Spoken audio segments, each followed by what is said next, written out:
Greetings, friends. Welcome to our YouTube channel, drjoedispenzarewireyourbrain. Today we are going to talk about the how to talk in your brain regarding. In this video, we will explore 1. Have you ever wondered who you're really talking to when you're thinking? 2.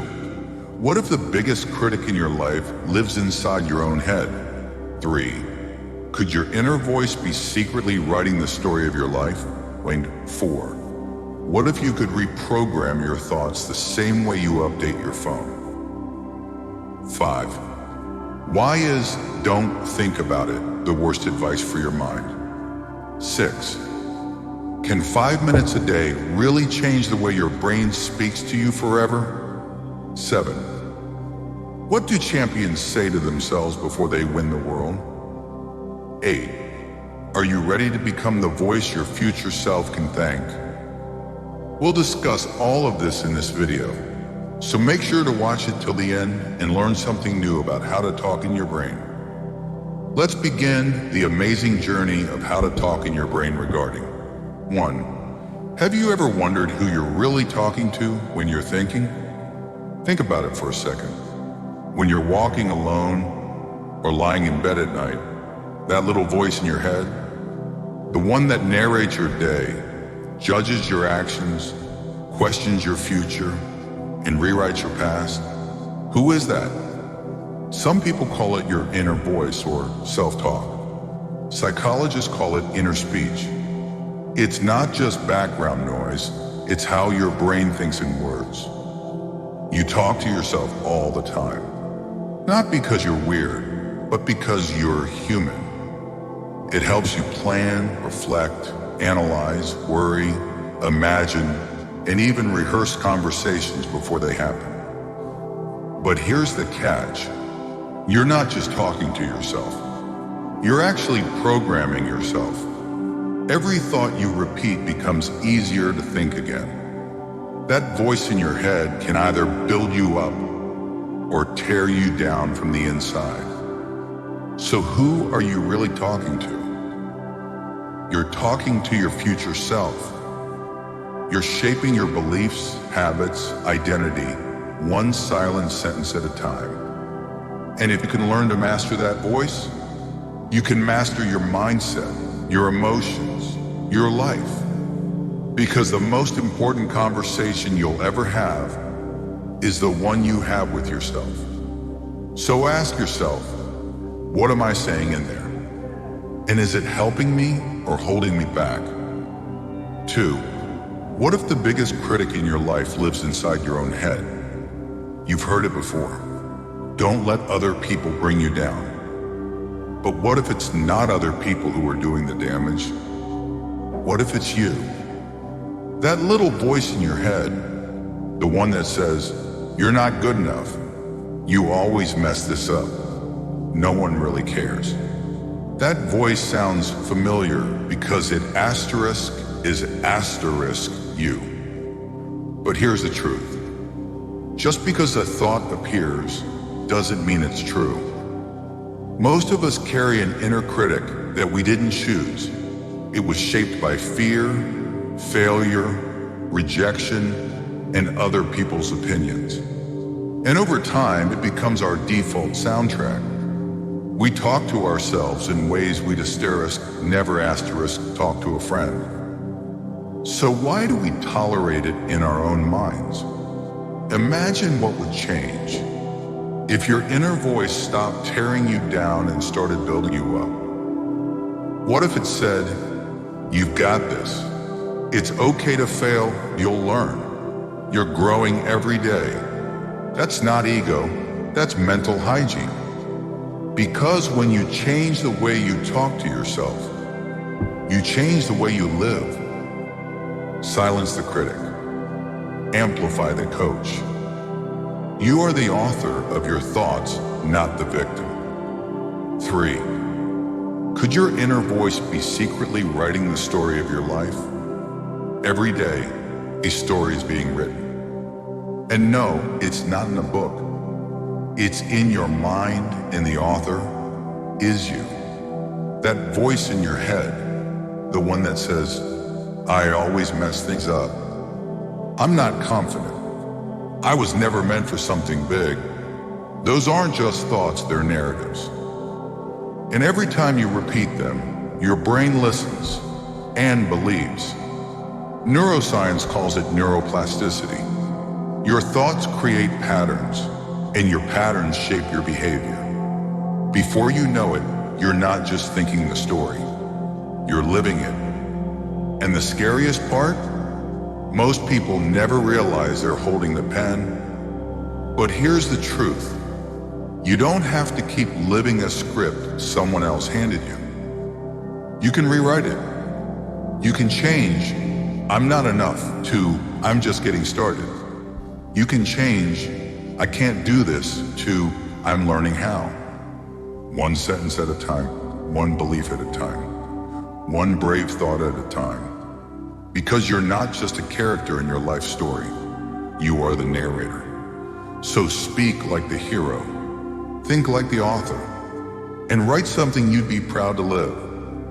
4. What if you could reprogram your thoughts the same way you update your phone? We update our phones. We update our apps. We fix bugs, improve speed, get better versions. But here's a question no one asks. When's the last time you updated * your own mind? Because your thoughts, they run on old software too. Think about it. The beliefs you carry, the way you talk to yourself, your fears, your limits. Most of that was installed years ago by parents, teachers, trauma, or failure. You're still running thoughts from version 1.0 of your life. I'm not good enough. I always mess up. Nothing ever works out for me. These are mental bugs, and they crash your confidence every day. But what if you could go into settings and reprogram it? You can. Through awareness, journaling, reframing, and repetition, you can update your inner software. Just like tech, your brain adapts. It learns. It improves. Replace "I can't do this" with "I'm learning how." Swap "I'm stuck" for "this is temporary." Install a new belief system, one that runs faster, smoother, and stronger. Because once you update the thoughts, the results change too. Your mind isn't fixed. It's upgradable. 5. Why is "don't think about it" the worst advice for your mind? We've all heard it.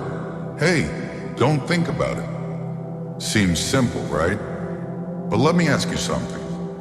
If I say don't think about a pink elephant, what's the first thing that comes to your mind? That's right, a pink elephant. You see, the brain doesn't understand "don't" the way we think it does. Telling your mind not to think about something actually brings more attention to it. It's like trying to push a beach ball underwater. The harder you try to hold it down, the more it wants to pop back up. Whether it's stress, overthinking, regret, or fear trying to suppress a thought only makes it stronger. This is called the ironic process theory in psychology. The more you resist a thought, the more it persists. So when someone says, "just stop thinking about it," they might mean well. But they're giving you the worst possible advice. So what should you do instead? Acknowledge the thought. Name it. Don't run from it. Observe it. Say, "This is anxiety talking. This is fear trying to get attention." Then replace it. Don't just say "stop thinking." Say, "I choose to focus on what I can control. Right now, I choose calm over chaos." You can't always stop your thoughts, but you can change the direction they take. 6. Can 5 minutes a day really change the way your brain speaks to you forever? It sounds too simple. Just 5 minutes a day? But what if those 5 minutes were the difference between self-doubt and self-belief? You see, your brain has a voice. And that voice talks to you all day long about your worth, your future, your fears, your past. But here's the thing, that voice is trained by repetition. What you say to yourself again and again becomes your mental default. And if you don't choose what plays in your mind, it just replays old fears, criticisms, and doubts.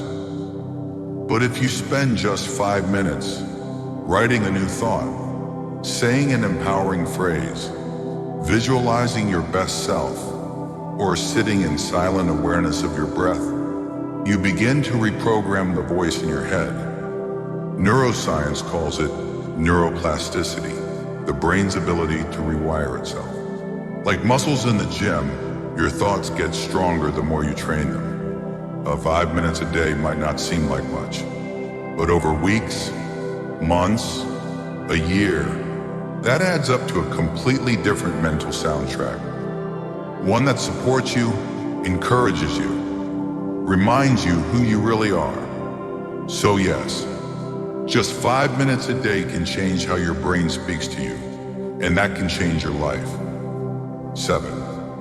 What do champions say to themselves before they win the world? Before the cameras, before the crowd, before the medal or the microphone? Champions win the battle in their minds first. What separates the greats from the rest isn't just talent. It's their inner voice, the words they choose when no one's watching. Muhammad Ali told himself, "I am the greatest." Long before the world believed it, he did. Serena Williams, she tells herself she's the best every day, not out of arrogance, out of intention. Champions talk to themselves with purpose, not panic. They don't say, "What if I lose?" They say, "I've prepared for this. I've earned this. I'm ready." You see, success starts in silence, in that mental locker room inside your head. That's where doubt whispers, and champions speak louder. Not with noise, but with clarity. Not with fear, but with focus. So the next time you're about to take a leap in sports, business, or life, ask yourself, what would a champion say right now? Then say it, repeat it, own it. Because the world hears your results, but your results come from your inner voice. 8. Are you ready to become the voice your future self can thank? We spend so much time waiting for someone to believe in us, but maybe that someone has always been you. Every day your mind speaks. It questions, it comments, it narrates your entire life. But here's the truth. That voice becomes your inner world, and your inner world creates your outer reality. You can choose to be the voice that says, "You're not enough. You always mess up. Why even try?" Or you can become the voice that says, "You've got this. You're growing. Your story isn't over yet. Your future self, the one who overcame the fear, built the life, kept going when it was easier to quit, they're counting on you. And when they look back, they won't remember the setbacks. They'll remember the voice that told them, keep going. You're worth it. You belong here." Be that voice today. Speak with strength, even in silence. Because one day you'll realize you were your own hero all along. Thank you, friends. If you like this video, please like it, share your thoughts in the comments, and subscribe to the channel for more such content. Don't forget to press the bell icon so you don't miss our next video. If you found this information helpful, share it with your family and friends. Your support and love motivate us to keep improving. We'll meet again with another interesting topic. Until then, Jai Bolanat. Har Har Mahadev.